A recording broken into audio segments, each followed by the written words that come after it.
Këshilltari mediatik dhe njeriu kryesor në krah të Erion Veliajt, që po bën betejën e tij kundër prokurorëve, gjyqtarëve e drejtësisë, të cilët kanë arrestuar dhe kanë ngritur 13 akuza për kryebashkiakun e shkarkuar të Tiranës Erion Veliajn, ka dalë me një kërcënim të hapur. Në një nga lajthitjet e tij të përditshme, ai ka shkruar se Erion Veliaj e ka zgjidhur rrugën e tij tashmë me ankimimin që ka bërë në gjykatën kushtetuese për të shkuar më tej në Strasburg për të riparë masën e sigurisë për të përfunduar më pas si akmarrës pasi e ka lënë litarin jashtë. Kjo është gjua e banditëve, gjua e kriminalëve, nuk ka ndonjë ndryshim të madh, të njëjtin kërcënim që bën Mero Baze e bëjnë edhe banditët në sallën e gjyqit ndaj prokurorëve dhe gjyqtarëve.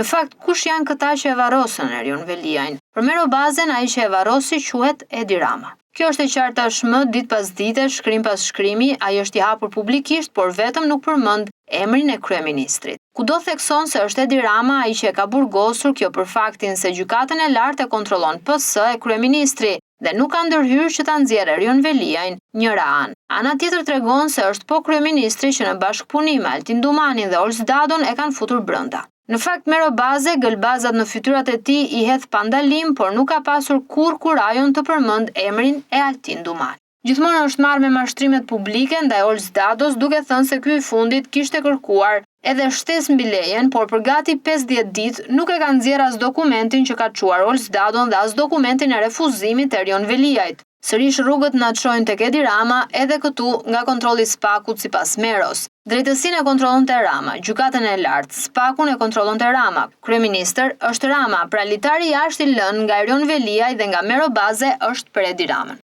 Pra Erion Veliaj e ka litarin jashtë që ta akmerret ndaj Ramës që e varrosi. A thua se Erion Veliaj ishte ndonjë politikan kalibri që i kishte votat lum dhe ndonjë personalitet i PS-s kur në fakt ishte një hiç. Ai ka kandiduar me G99 dhe ka marrë vota aq sa merr Erion Braçe kur shkon për të pirë raki në Lushnjë. Ndoshta po ja bëjmë shumë qefin Braçes, por është më socialist se Veliaj.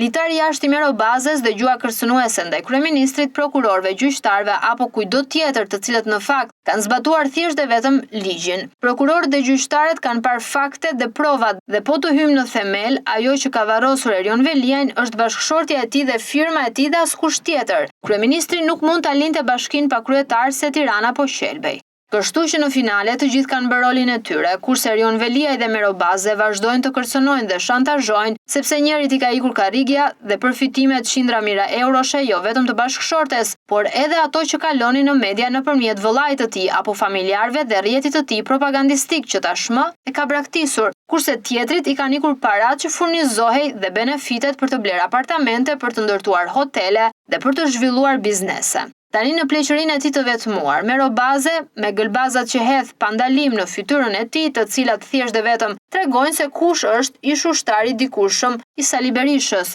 Më pas, poshtë tavolinës së Edi Ramës dhe tashmë, fansi Erion Veliajt dhe armiku epik i Ulsi Manjës.